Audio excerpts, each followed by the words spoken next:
Seed and fruit development. Up to last lecture, we have discussed about the process of fertilization, development of embryo, and development of endosperm. Today we are going to discuss about the seed and fruit development. This one is a structure of gynoecium, shows stigma, style, and ovary. Inside the ovary, ovules get arranged with the help of placental connection. Now, after the process of fertilization, these ovules get converted into seed and ovary get converted into fruit. Seed is get developed from the ovule. This one is a structure of ovule. We have studied previously the ovule. It shows an nucellus. Inside the nucellus, this one is an embryo sac, antipodal cell, secondary nuclei, and egg as well as egg apparatus. The secondary nuclei is get unite with the second male gamete to go for a process of triple fusion and forms primary endospermic nucleus.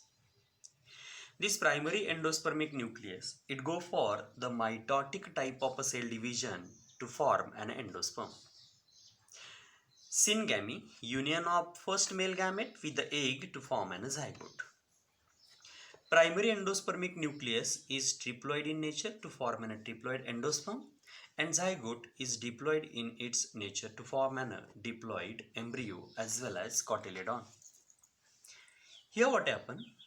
After the process of fertilization, these ovules get converted into seed. Seed have a seed coat. Seed coat of the seed is formed from the integument of the ovule.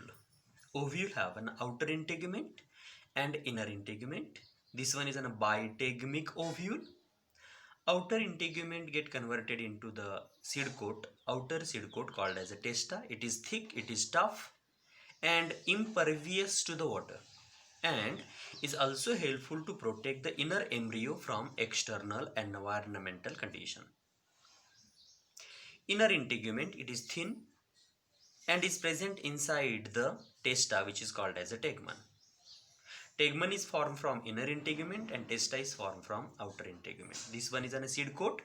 On this seed coat, here you can observe the minute opening is left is a remnant of micropyle. This micropyle is present on the ovule and is remain on the seed coat, which helps to allow the entry of oxygen, helps to allow the entry of water during the process of germination. Now what happened? This micropyle is get remain in the form of opening on the seed coat, and it helps to allow the absorption of water, absorption of oxygen, and this is helps to develop the seed into the seedling. That means the process of germination is get continued.